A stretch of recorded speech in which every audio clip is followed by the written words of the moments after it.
From the very beginning, I realized I saw the world differently than everyone else. That didn't sit well with some people. But I wasn't for everyone. I guess they were always scared that I'd be a psycho.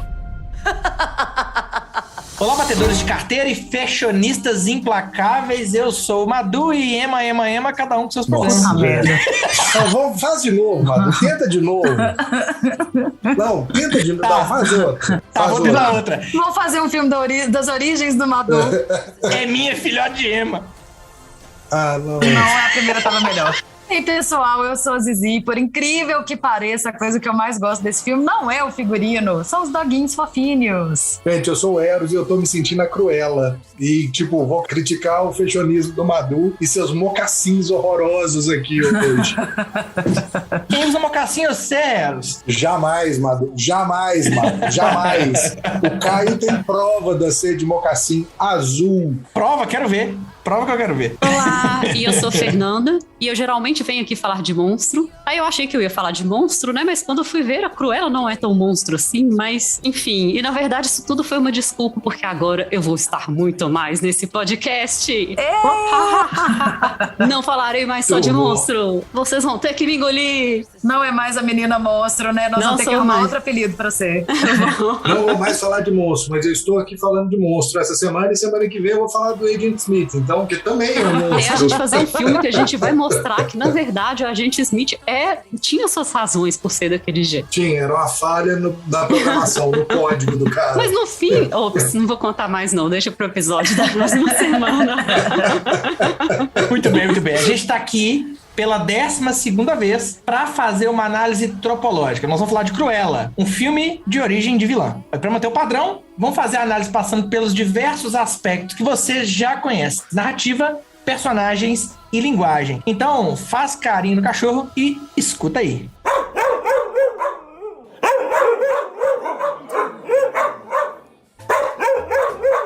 Bom, pra gente falar de Cruella, vamos falar do Craig Gillespie, que é o diretor, né? A direção dele aí. Conta aí, Zizi. Então, Craig Gillespie é um cara que eu não tinha juntado o nome à pessoa até a pesquisa para fazer o podcast. Ele é australiano. Na verdade, ele é australiano e americano. Parece que a família dele tem, assim, as duas influências aí, mas ele nasceu na Austrália e se mudou para Nova York com 19 anos. Ele é filho do Crocodilo Dundee. É. Ai, meu Deus. Agora que eu pensei Nem nisso. fui eu que fiz a piada. Que ótimo. Essa mania de piada ruim tá lastrando pro podcast inteiro, Madu. É assim mesmo. Bom, mas enfim, ele começou a trabalhar lá em agências de publicidade e trabalhou um tempo aí com direção de arte e tal, mas depois ele foi assumindo aí a direção de alguns comerciais e parece que é bem premiado, assim, na área dos comerciais. Ele tem uma pegada de um humor irônico que é bem característico desde os comerciais e ele não emplacou muito isso na primeira tentativa de longa dele. Parece que depois que eles rodaram o filme, fizeram um tanto de teste, né, desses com público e tal, e a galera não tava gostando. Então ele acabou saindo voluntariamente do projeto, entendendo que ele não tava fazendo bem para aquilo ali, por causa, né, dessa visão dele bem irônica. Mas depois disso ele acabou achando aí uns filmes que tem mais a ver com ele, e a gente viu ele dirigir A Hora do Espanto, a versão nova, né, a versão, não lembro exatamente de que ano, mas essa versão mais recente. Alguns episódios da United States of Terror, que é uma série com roteiro aí da Diablo Cody, se eu não me engano, e se eu não me engano ela é produzida pelo Spielberg, e ele dirigiu, né, o seu filme que é mais famoso, que chegou aí às competições famosas como o Oscar, o Eutônia. E essa forma dele de abordar o humor fez dele um diretor com uma habilidade aí de falar de assuntos muito pesados, mas sem deixar que os filmes sejam muito pesados. Algumas pessoas podem aí até problematizar se ele fala com seriedade ou não, mas eu acho que ele consegue achar um meio do caminho, assim, e o que dá pra mim, né, no meu entender, faz dele o diretor perfeito pra Cruella, que não deixa de ser um filme infantil, é um infanto-juvenil, mas que tá trazendo aí assuntos bem tensos. Mamãe caindo, morrendo e rock tocando no fundo, né? Pelo menos a trilha sonora é boa, velho. É muito boa. Imagina morrer ao som de pagode, que tristeza. Bom, vamos falar então de Cruella. Como já li aqui o nome, que eu tive que aprender como é que fala, né? Craig Gillespie, direção de Craig Gillespie, mas o roteiro é de Tony McNamara, né? McNamara e Dana Fox. Vamos lá, Eros.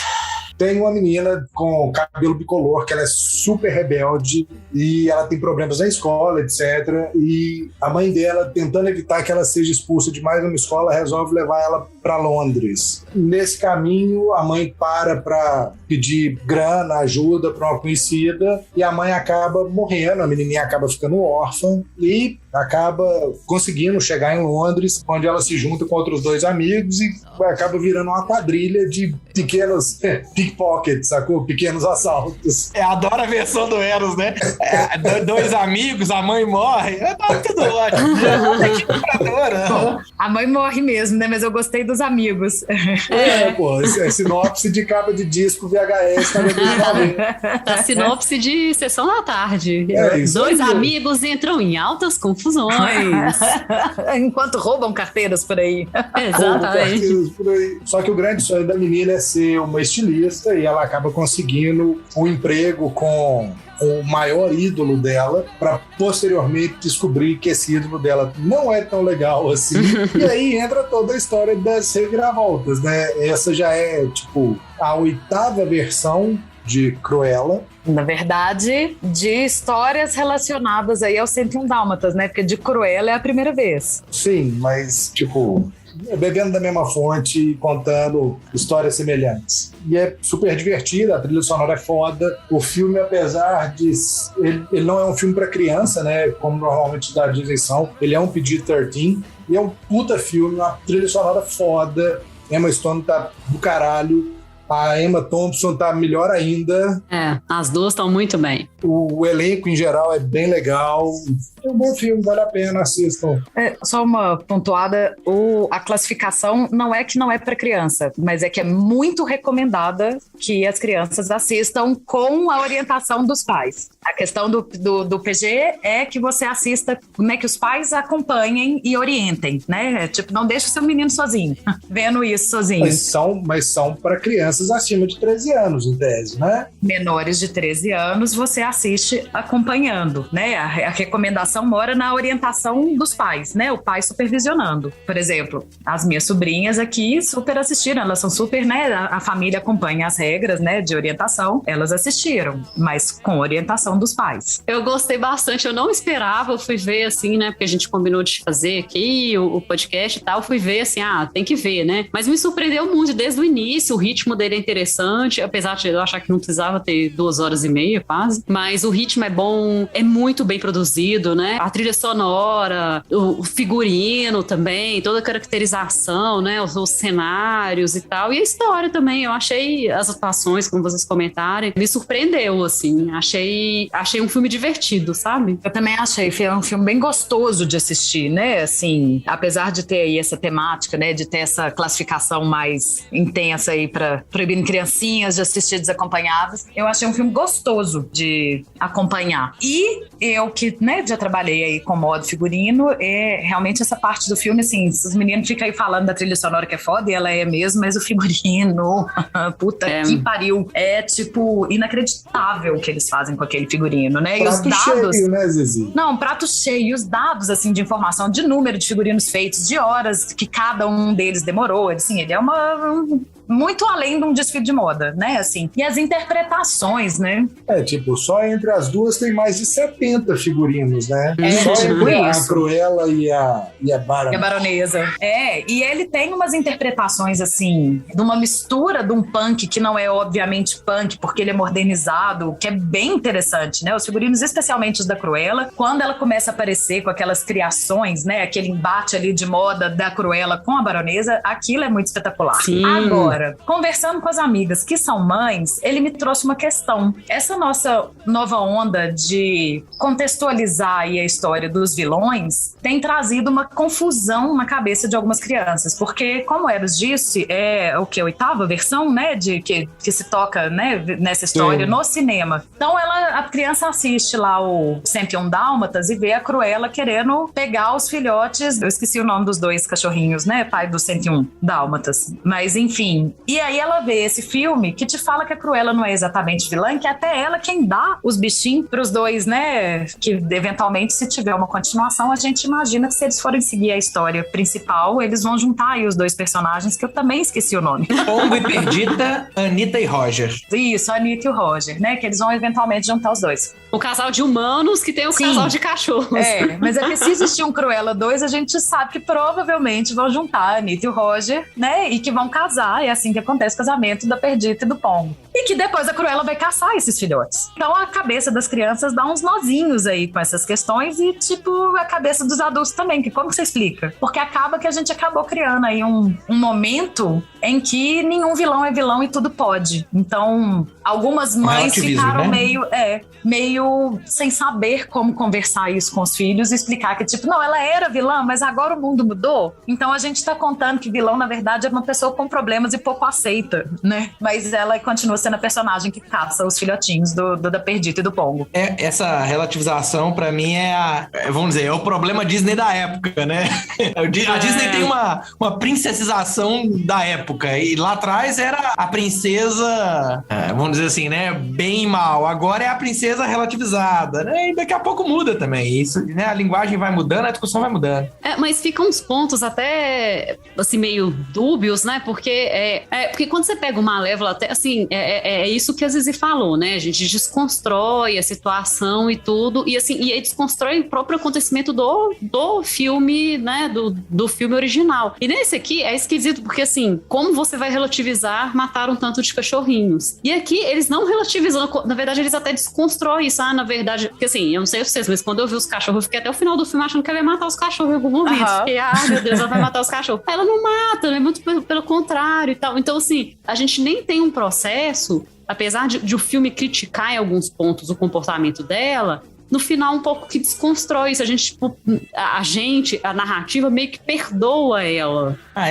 Exalta, até exalta o comportamento. Ela é a campeã. E de certa forma, isso acaba pra mim invalidando as outras histórias. Exato. No caso do Malévola, eu acho que também, mas no Malévola eu achei que pelo menos as duas histórias se encaixavam um pouco melhor, porque ela não nega, né? A gente vê como vai ter Cruella assim. 2, viu, gente?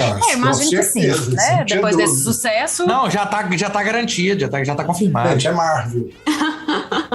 Mas no Malévola eu sinto menos, assim, apesar de gostar menos do filme, apesar de achar um filme mais chato, eu acho que é quase assim como se você estivesse vendo o bastidor daquela figura que a vida inteira foi condenada por um grupo de pessoas e que ela não era exatamente má. Agora que eles, inclusive, brincam com a maldade dela. Quando você tem aí o embate entre a Cruella e a Estela, você tá falando de uma pessoa que ela tem duas vertentes de caminho. Ela pode ir pro lado do bem e o lado do mal, quase isso. Ela escolhe o mal e mesmo assim eles te falam, mas não é tão mal assim, e fica confuso, né? Assim, eu acho que quando a gente realmente vai para o ambiente infantil, porque nós adultos a gente entende a bagagem do contexto de hoje, das coisas que estão sendo discutidas, dessa relativização, nananã. Mas quando você leva isso para criança, talvez isso fique um pouco menos confuso. E talvez por isso tenha essa coisa, né, da orientação dos pais. Mas mesmo com a orientação dos pais, eu não sei se os pais também estão preparados para explicar uma coisa que a gente mesmo não tem resposta ainda, né? Assim, porque existe gente que é isso, né? Os pais que foram criados com as princesas da Disney não estão preparados para falar dessa nova princesa, inclusive. E, gente, essas pessoas existem, né? Tem tanta gente que é má com algumas coisas, mas não quer dizer que ela é má com tudo, né? Tem tanta pessoa que é grosseira e de bom coração ao mesmo tempo.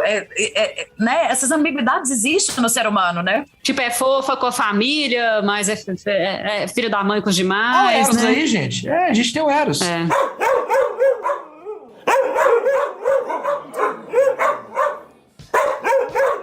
Vamos falar então do primeiro trope aqui, o MacGuffin, né? O trope, o que orienta, de certo modo, o que driva ela, né? O que ela tá buscando ali é aquele colar que podia muito bem ser um anel, um bracelete. Acho que ia ser meio difícil o cachorro engolir um bracelete. Não, um anel, um brinco. Eu acredito em qualquer coisa vindo do cachorro, sacou? Ô, filho, depois que tem uma saia que te vira uma asa delta, um cachorro engolir um bracelete não é nada. Quase bate. Nosso querido amigo MacGuffin, quanto tempo não passava por aqui? Esse trope. Não, e aí é o clássico, né? Como o Mano falou, é o clássico MacGuffin. Ele orienta, ele nem é tão importante assim, sabe? Ele não tem um valor em si, tem um valor sentimental, né? Bem MacGuffin mesmo, tem um valor, porque é herança de família e tal. E aí, a partir ali mais ou menos da metade do filme, isso muda, né? A motivação dela muda, mas durante muito tempo a motivação é conseguir realmente esse colar de volta. É a herança de família que deixa de ser herança de família e volta a ser herança de família. É tipo isso. Sempre foi, sempre foi. Tem uma coisa que eu acho curiosa, que me incomoda um pouco em alguns filmes, é um trope que eu não amo, mas eu entendo, né, até pela história do filme aqui, que é o estar no sangue. E sua aí, mãe também não porque ama, a não. sua mãe... exatamente. Porque a minha mãe é criativa, eu também sou. Porque a minha mãe trabalha com moda, eu também trabalho. Porque minha mãe é uma pessoa ruim, eu também sou uma pessoa ruim. Então, assim, né, não Porque ela chama Emma, eu determinismo. também chamo Emma Júnior. Mas é filme de princesa da Disney, né? É tipo... Tá, mas a gente vê isso em outros filmes, né? Assim, daqui fica bem desenhado de uma maneira tão caricata que quase não incomoda, né? Porque é isso, é tão absurdo que, ok. Mas a gente vê muito isso em outros filmes, né? Um determinismo, assim, você vem dessa família, você não foge dela, né? Então, se a sua família é de crápulas, você é crápula também. Não, mesmo que você nem conviva, porque uma coisa é quando você tem isso, né, da convivência. Que vem da criação, né? Então, tipo, né, a Cinderela, que tem a madrasta lá e tem as filhas da madrasta. Tipo assim, elas são todas más, né, mas elas convivem, então, assim, faz um pouco mais de sentido, né? É moldada pelo meio, né? Aqui você não tem o meio, né? Mas ali dá a entender que ela tem uma bipolaridade, né? Eu tô falando aqui da Cruella. Ela tem realmente duas personalidades. A gente não sabe se aquilo ali é uma coisa genética de duas personalidades que passou pra frente. Pode ser? Às vezes pegou uma personalidade da mãe e outra do pai. Gente, não faz sentido, porque a mãe não tem dupla personalidade, ela só tem uma ruim. A mãe é toda ruim, né? Não, e eu ia falar que você foi muito técnico numa coisa que eu acho que não tá falando disso. Tá só querendo falar que, né, pai, né, mamãe e filhinha são farinha do mesmo saco. Mesmo que não tenham convivido. Pro lado bom e pro lado ruim, né? Assim, elas são... porque elas são geniais de igual tamanho também, né? Pra quando vai ali pra coisa da... Né? São geniais pra roupa. Geniais eu quis dizer nesse sentido, né? E elas maldosas, são super criativas, elas são super inteligentes e elas são super maldosas. Uma mata a gente e a outra cachorro, é isso aí. O que salva um pouquinho essa história é te contar que realmente, já que ela foi criada, né? No caso, Stella foi criada por uma outra mãe, que era uma pessoa boazinha, ela pelo menos tem aí o embate entre Stella e Cruella, né? Porque a baronesa nem isso tem. Que é o trope felizmente adotada, né? Que é esse outro trope aí que briga um pouquinho com esse tá no sangue. Apesar... Na verdade, como se fosse meio que uma segunda chance, né? Então, assim, ela nasceu com esses... E talvez, assim, até tô pensando nisso agora, hein, gente? Mas talvez isso justifique um pouco essa bipolaridade que a gente tava zoando aí. Então, assim... É o famoso pai é quem cria, né? Tipo... então, assim, ela herdou o lado ruim da mãe, né, biológica, mas por ter sido criada por essa outra mãe aí, que era boa e tal, ela tem esse lado bom também. O símbolo da pureza, né? Até fala isso. Ela é a pessoa mais pura que já viveu na Terra. A gente pode até pensar que seria o embate das duas criações. Do que é incômodo é que uma delas ela não teve, né? Então seria um embate da genética versus a criação, sendo que a genética, pra falar de maldade, feio. Mas... Genética inata. Olha o nature versus nurture aí, que é a discussão. Nem sabíamos que estava sendo discutido e estava, olha que coisa. E aí a coitada da mãe, né, da mãe de criação dela, tem uma morte, né, de vilão da Disney, logo no início, né, quando a baronesa, que a gente não sabe ainda no início que é a baronesa, sinaliza os seus dálmatas, né, pra derrubá-la do penhasco, né, então aí a gente tem, que não é a vilã, né, passando por isso, e mais tarde parece que isso vai acontecer de novo, que a gente vai ter uma espécie de um bookends aí, que, né, uma coisa, não exatamente do início, né, mas no início do filme acontece depois... Acontece, né? Só que é subvertido. Exatamente. É um final de Dan Brown, que o cara morre, mas acaba voando de parapente. Subversão da coisa. O que eu acho aqui é que, de certa forma, a própria morte de vilão da Disney aí é subvertido, porque... Normalmente é uma morte que está reservada aos vilões. E a mãe adotiva definitivamente não é vilão, né? A Cruella a gente ainda pode pôr aí na balança. E é uma morte provocada intencional, porque a morte do vilão da Disney é assim, a gente é bonzinho o suficiente, a gente não vai matar, nosso herói não vai matar ninguém. Então o vilão vai dar uma escorregada na casca de banana e vai morrer por conta própria. E aqui, eventualmente, a gente descobre que foi intencional, né? Ela, tipo, jogou os cachorros pra cima da mulher e a mulher caiu por conta disso. Então tem uma subversão aí no troço. trope também, né? Tem duas, né? É Princesa Disney 2.0. Tem duas versões. Tem uma outra parada nessa morte de vilão da Disney, que a gente tá falando pra criança, e a gente não pode mostrar, né, a pessoa morrendo. Então você mostra ela caindo, ela caiu, você não mostra ela batendo lá embaixo e virando mil, né? A lá Scar, né, do Rei Leão, que é a mesma coisa, ele cai, a gente vê ele caindo, não vê ele batendo lá embaixo e sendo estraçalhado pelos fogos. Gaston. O Gaston. Hoje, mas vou confessar que eu fiquei meio chocada nesse início, né, quando mostra ela caindo de lá e tal, assim, porque não mostra ela batendo, mas mostra ela caindo. Eu fiquei, ó. Bom, e já que a gente tá falando de finais felizes e morte de vilão, a gente tem o Ganhe Seu Final Feliz, né, que ela arquiteta tudo pra expor a baronesa, ela assassina a Estela e deixa ela mesmo como herdeira dela mesma. Então ela volta rica, dona de todo o espólio da mãe que ela matou, da culpada do assassinato que caiu junto, então tá tudo bem. Ela comprou o final dela lá. É o self-made woman? Self-made happy ending. Ela Exatamente. arquiteta tudo. Então dá tudo certo, mas não é assim o destino, os outros, as circunstâncias, né? Dá tudo certo porque ela se planejou, Porque ela se planejou para isso, para gozar daquilo no final. Tem todo um plano maquiavélico. Agora, ela não mata a mãe, não mata? Posso estar confundindo, mas eu não lembro dela matar a mãe, não. A mãe tem a morte de vilão da Disney. Ela vai presa e ela se mata. Sim, é porque você falou, ela mata a mãe e tal, aí eu fiquei em dúvida. Ela faz a mãe ser culpada da morte dela. Sim. Porque é um limiar que eles estabelecem muito pra ela, né? Ela é má até ou não matar, mesmo que seja os dálmatas, né? Matricídio não rola. Nem o matar os cachorrinhos, né? Eles estabelecem, assim, que ela vai no limite da maldade, mas ela não mata nada nem ninguém. Ela nem fuma, gente, porque a Cruella do filme original fumava horrores, né? Era uma super característica dela. Ela tá com aquela cigarrilha lá, enorme, toda chique, metida. Na própria cena pós-crédito que tem, vocês viram a cena pós-crédito? Não vi, gente. Ai, gente, eu devia saber que ia ter cena pós-crédito, não vi. Tinha cena pós-crédito? A cena pós-crédito é ela mandando os dois cachorrinhos, um pra a repórter Um pra Anitta e outro pro advogado Roger. dela que foi demitido, que é o Roger, que é o casal do 101 Dálmatas. Só que o Roger, ele sai da carreira de advocacia pra virar músico. E aí, a cena clássica, eu tava até vendo umas comparações, a cena clássica é ele fumando um cachimbão daqueles e tocando piano. É verdade. Lá, na cena pós-crédito, ele tá com um negócio na boca, mas é uma espécie de palito, tinha uma palito de dente, ou um pirulito, não sei, é como se fosse um filetinho pra substituir o cachimbo. É bem legal como é que eles brincam com... Sim, e aí a política da Disney, né, assim, Sim. Realmente pessoas fumando na Disney hoje em dia já era, né, gente? Só na Cruella de antigamente. Mesmo vilão. Pessoas fumando em Hollywood ultimamente reduziu drasticamente, né? Eu acho que teve uma época que sumiu e a gente tá vendo até voltar, né? Eu acho que eles já deram Agora é com cigarrinho eletrônico. Não, né? Cigarro mesmo. Eu acho que a gente tá vendo até uma normalização de algumas coisas desse tipo de novo, assim. Há muitos anos eu não via pessoas fumando em filme igual nos últimos 3, 4, assim. Eu acho que tem aparecido um ou outro, sim, de novo. E teve uma época que realmente estava banido do cinema. Sim, mas na Disney não vai rolar, né?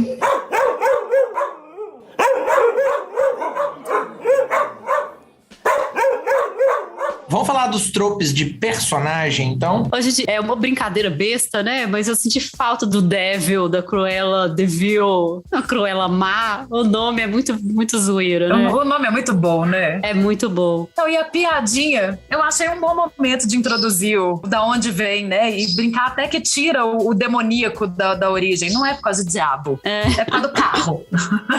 Esse, né? É chato isso, eu gosto chato. É o diabo, caralho. É o diabo. Né? Coisa de família, né? Fala que estão subvertendo tudo aí.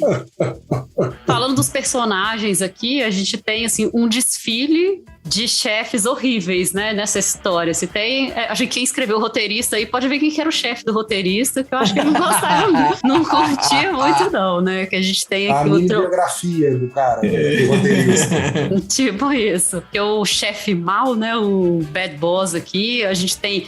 Desde o primeiro chefe da Cruella, né? Lá quando ela ainda era faxineira, que é péssimo, um cara babaca.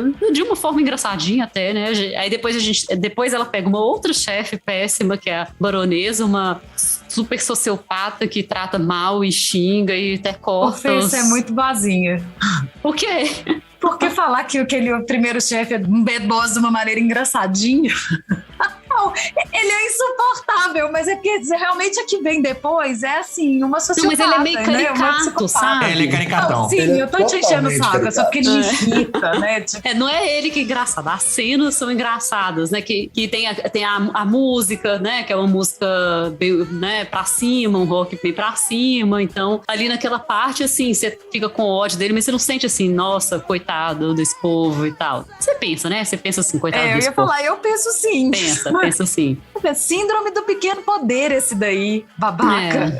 E aí, Cruella, quando começa a ganhar o poder, né? O poder sobe a cabeça e ela começa a virar também uma chefe horrível pros seus até então parceiros, né? Brincam, né? Uma família e tal. Os pares dela, né? Tipo, eram pares, agora é tudo pior. Era pequena família, né? Assim, são 3 órfãos que se uniram ali na sobrevivência. Eles são a família um do outro e ela vira uma megerinha ali no lidar com eles. E a Cruella faz o papel também de um outro tropo, que é o femme fatale. É a mulher elegante, marcante e que manipula até dizer que chega. Essa é a essência dela. É legal que ela é elegante, marcante de um jeito que no filme é tão rebelde, né? Que ela também ela é uma femme fatale por definição, mas ela não necessariamente é a femme fatale no sentido de estar atraindo, porque a gente brinca exatamente que ela é a rejeitada, ela é a esquisita, ela é a que tem cabelo de 2 cores e todo mundo estranha, mas não deixa de ser. Eu achei interessante, assim, essa ideia de que ela não deixa de ser uma femme fatale. É porque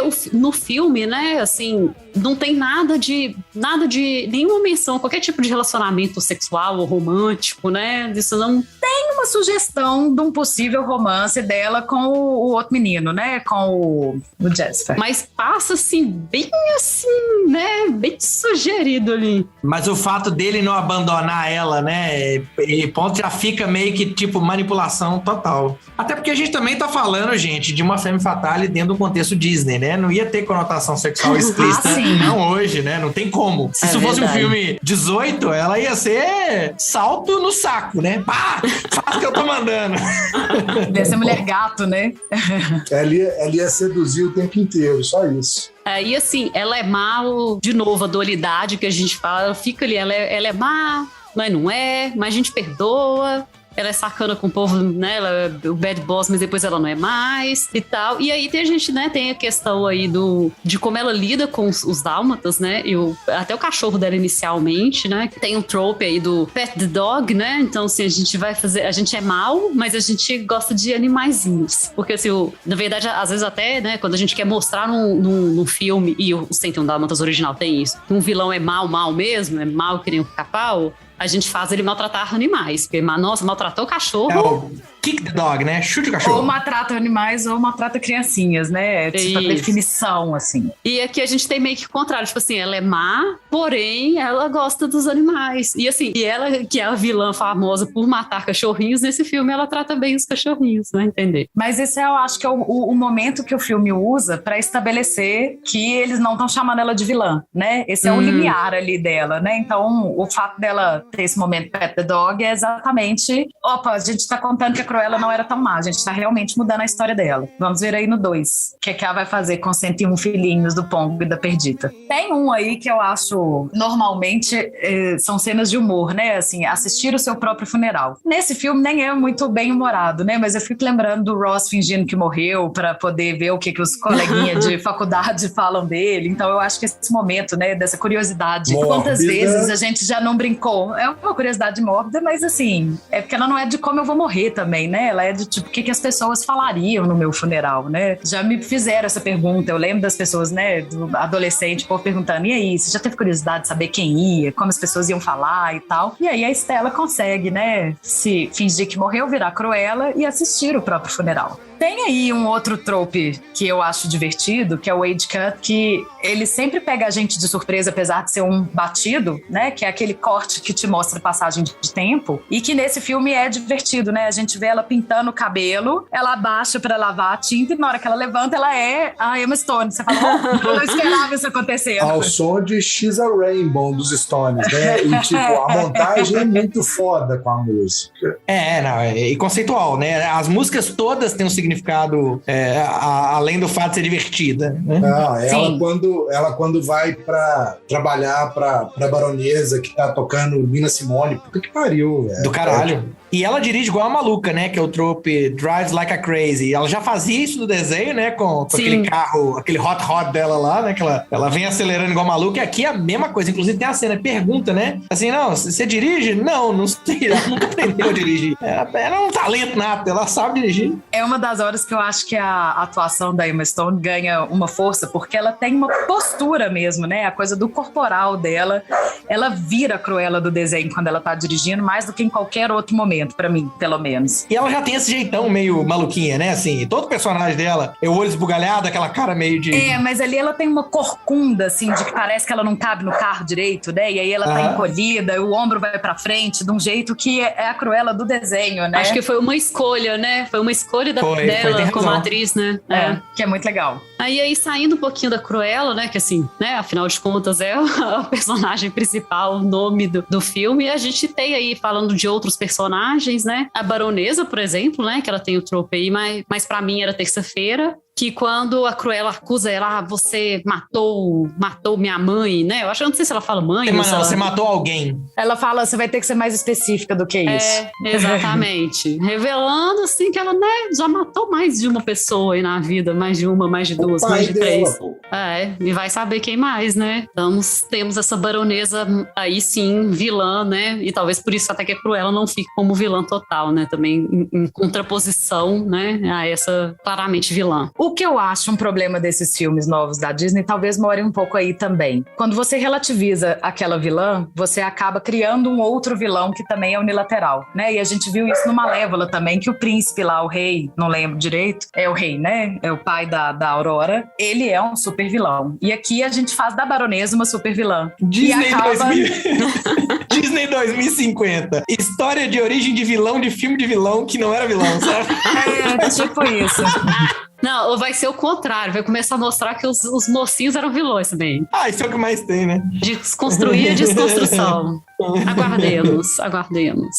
Mas então, eu acho que acabou ficando faltando um pouco de personagem aqui, e pra mim, uma das coisas mais legais do filme, que é a pegada do cara que trabalha no brechó. Porque ele é super andrógeno, ele é uma loja que vende roupas para meninos e meninas. Ele tem uma fala onde ele fala que quando ele sai na rua, às vezes ele é maltratado, mas que ele nunca deixa de ser reparado, sacou? É muito legal entrar nessa pegada de homossexual, de a Disney começar a reconhecer isso e entender que o universo não é só preto e branco com princesas e príncipes, né? Eu gosto muito daquele personagem ali. Eu gosto também. O mundo tem mais do que isso, né? Sem dúvidas. Não identifiquei qual era o trope que você estava falando, não, mas entendi a intenção.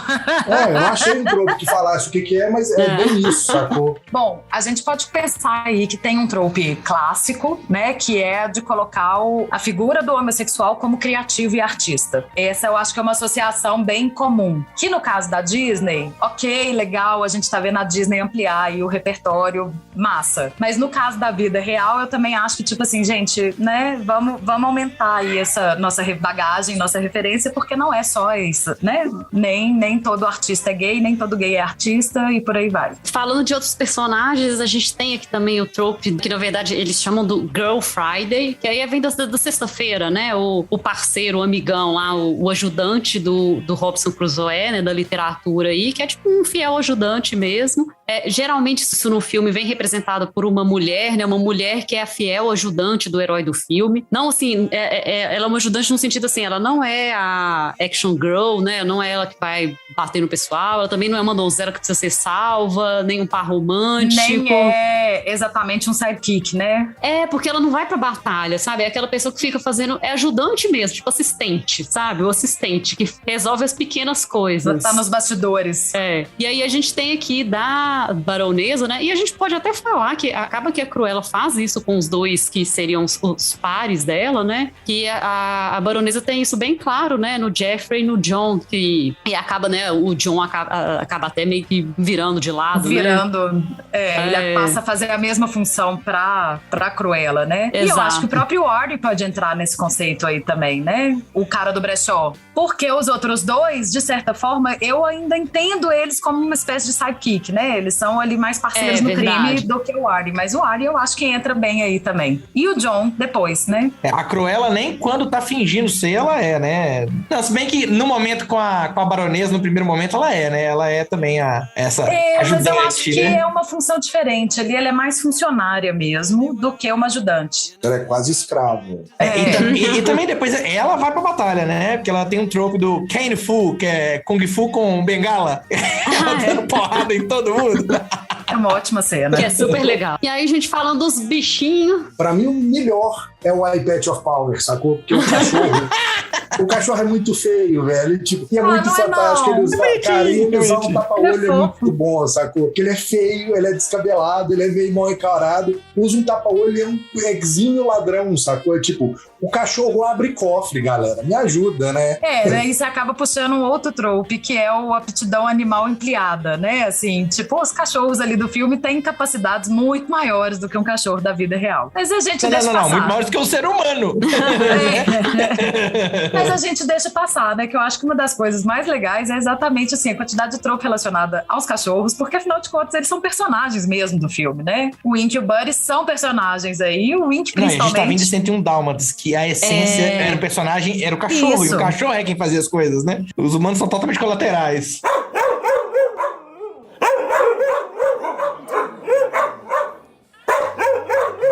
Vamos então para os tropes de linguagem. E considerando isso que a gente estava falando, né, de manter aí a tônica de que é os cachorros quem resolve o filme, né, no filme original, você tem a mordaça mitológica, que é uma espécie de continuidade daquele filme que você tá, de certa forma, é uma outra história, mas você tá fazendo referência a ele. Então você tem coisas tipo caracterização, traços, né, de personagens que continuam sendo usados no filme novo, né? A gente já falou de algumas coisas aí. O Madu falou do palito do Roger, que tá substituindo o cachimbo, né? Mas que tem alguma coisa ali na boca. A gente falou da Cruella no carro, dirigindo com a mesma postura, e que ela continua não sabendo dirigir, mas o filme é cheio dessas referências. A Cruella não chega a matar os dálmatas, mas ela usa um casaco de pele de dálmata. O Horace comenta... Imitando, né? Dálmata, né? Até pra criar essa coisa, matei ou não matei, né? Sim. Assim, ela faz essa brincadeira. O Horace comenta, né, que em algum momento do filme que alguns donos de cães parecem muito com os animais de estimação, né? Eles são parecidos, e isso é uma cena da animação, né? Que começa ali com eles reparando e passando vários cachorros e donos que são muito semelhantes, e eles brincam com ele, o Horace observando isso na rua de novo, que é uma cena bem legal, é uma das minhas favoritas, porque eu acho que tem essa homenagem à animação. Tem o Jasper usa um chapéu de feltro, o Horace usa um boné marrom, né? Que também faz homenagem ao figurino deles de outros filmes. Agora, é legal, porque ao mesmo tempo que tem essa homenagem, né, de certo modo, você tem aqui o filme tá dentro de um trope de linguagem chamado dos anos 70. Ele é bem anos 70 como elemento, né, elemento visual, apesar de que os desenhos e filmes anteriores se passam na década de 50 e 60.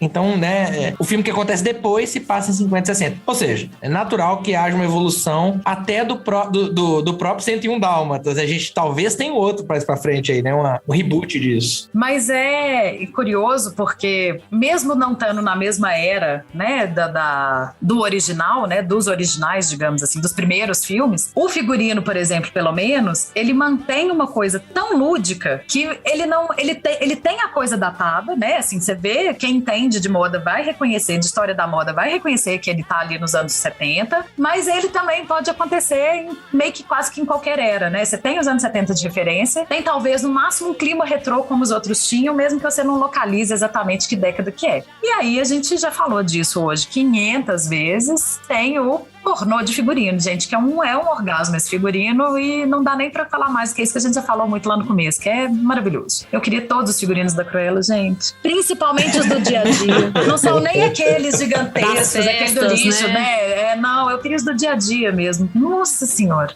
Aquelas calças meio pra dentro da bota, né? Aham. Aquela coisa que é meio punk, meio moderna, né? Assim, tem um cheiro de punk, mas não é o punk literal. Zizi, você tá falando do figurino, tem o pornô de figurino, mas, cara, é o pornô de figurino e o pornô musical, né? Assim, a trilha sonora, puta merda. Eu acho que tem até um over, tanto estímulo musical, que eu fiquei assim, pera, essa eu não conheço. Teve um momento que eu percebi que eu estava assistindo o filme com o Shazam aberto, sabe? Dava eu, pá! Que ótimo! Eu sei qual que é. Então eu fui meio que acompanhando. Cara, mas é muito, assim, é muito. É porque geralmente eu faço, mas, cara, é muita música. É cada 3 minutos você tem uma trilha nova e trilha foda. É uma grana, né? A trilha sonora é super rock and roll e é muito foda, né? Do início ao fim, tem de tudo ali dentro. Eu particularmente até acho assim, sim, ela é muito legal, ela dá um tom irônico, né, pro filme, porque como vocês estavam falando mais cedo, tem essa coisa da letra contar, né, ou do tom da música, né, contar. É até um trope aí, a dissonância de trilha sonora, né, tipo, quando a cena é uma coisa e a trilha tá numa outra vibe, né, e no Cruella aí a gente tá vendo a Stella sendo perseguida pelos dálmatas no início do filme e a música que toca no fundo é Inside Looking Out, número, não é, uma música aí do The Animals, né, que é uma música muito mais animadinha do que a gente imaginaria ouvir nessas horas. Uma música pequena de 9 minutos, né? Mas eu particularmente acho que tem até um excesso, assim, tem horas que você sai de uma e vai pra outra, e vai pra outra, e vai pra outra. Muito, eu achei demais. E eu sinto falta de respiro na narrativa mesmo, assim, do filme, né? Mas é muito legal. É uma trilha sonora fodarástica. Gente, é quase Pulp Fiction.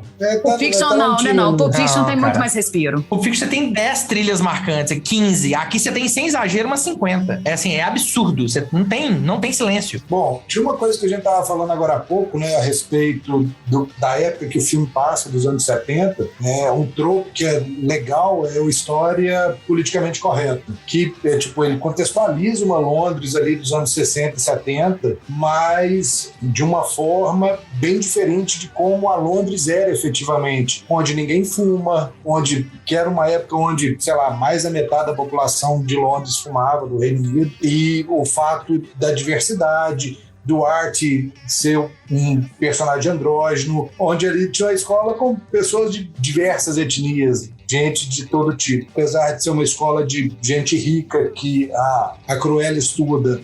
Né? Essa diversidade realmente, assim, inclusive quando a gente vê os desfiles da baronesa, tem ali uma representatividade negra, por exemplo, que na época não condizia com aquela realidade da época, né? E o filme faz isso ainda bem, né? Eu particularmente gosto, pra gente não reforçar, né, essa história daí. Não, até mais. Se a gente pegar a mocinha do 101 Dálmatas, aqui ela é negra, né? Sim. A Anitta, você já tem essa inversão aí. Bom, e a gente tem aí, por último, o Darker and Edgier. É uma versão aí do filme que é tão mais, né, soturna e mais provocativa, que mudou a classificação tradicional de todos os outros filmes 101 Dálmatas que a gente tinha visto até então, que era a classificação G, que é a classificação livre, e esse filme ganhou uma classificação PG-13, que fala que pessoas, né, crianças aí menores de 13 anos, os pais são fortemente, né, avisados para que assistam junto com os filhos e que tenham uma orientação. Caso você permita o seu filho assistir, assiste junto para dar uma orientada, porque realmente o filme toca em alguns assuntos aí um pouco mais complicados.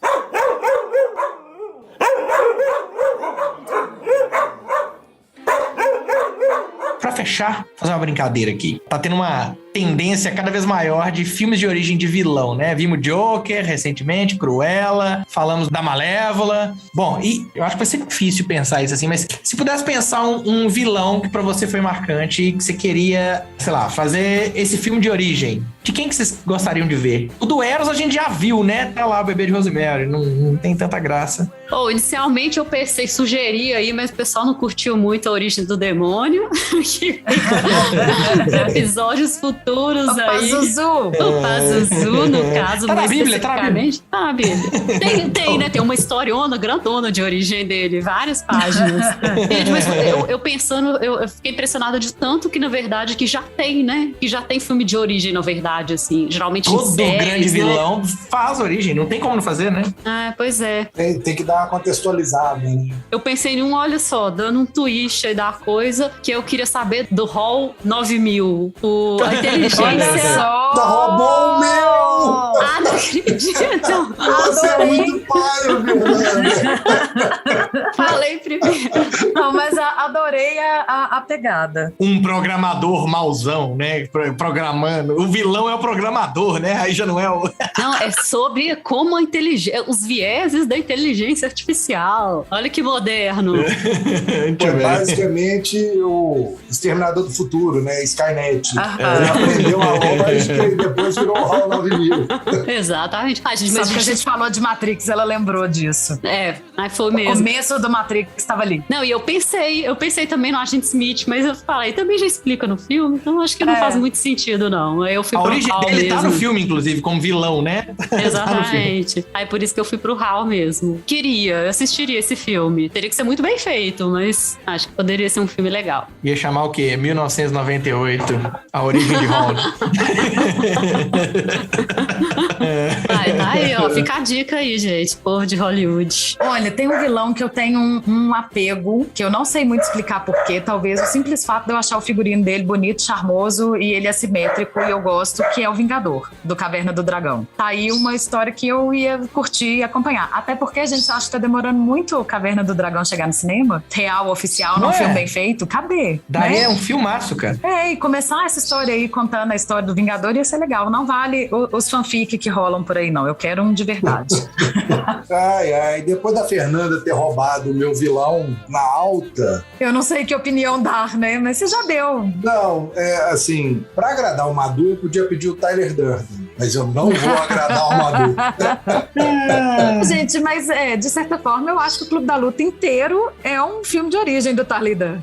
Basicamente. Pega um de jogos trapaços dois canos fumegantes ali. Tem um monte de vilão bacana ali, velho. Eu queria o Kaiser Soze de Os Suspeitos. Porque, tipo, o filme inteiro é a história da lenda do Kaiser Soze e ninguém sabe de onde o cara veio. Tipo, e o cara é o cachorrão da boca preta. Então, quem é o Kaiser Soze? Acho que seria divertido. Com o Kevin Spacey, que também é um vilão. Tipo isso. Eu queria a história do Bolsonaro. Não, mentira. Lula, né? Chega de política. Eu queria a história do Immortan Joe lá, do Mad Max. Acho que ia ser bacana. Naquele universo, eu queria ver justificar aquele maluco. Justificar no sentido, né, de a gente quase ter compaixão por ele, acho difícil, mas justificar ali eu até acho sim, de certa forma. Não, no ok, sentido, né? no Aquele sentido universo de compaixão. Ali Sim. é fácil, né? É morte e destruição. Mas ia ser interessante. É isso. It's only everything.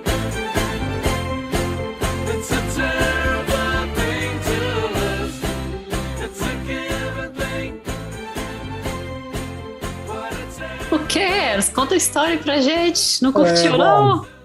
Ele não lembra. Tipo isso. Ele viu 3 vezes o filme, mas ele não vai lembra. conta, então, né? É bem Tem isso. 101 Inclusive, dálmatas. Inclusive, eu tava vendo de novo. Então, eu queria fazer um compromisso aqui com o ouvinte. Se a gente chegar a 1000 ouvidas, eu me comprometo que o Eros vai pintar metade do cabelo dele de branco. É isso. Obrigado. Deus me livre de ver isso. Agora eu não sei pelo que eu torço, pelas ouvidas ou não ouvidas, então eu não quero ver esse momento. Mas eu preciso pintar o cabelo de branco, ele tá ficando branco. Mas vai estar deslocado pro lado. Ele já tá meio a meio, ele só tá misturado, né? É.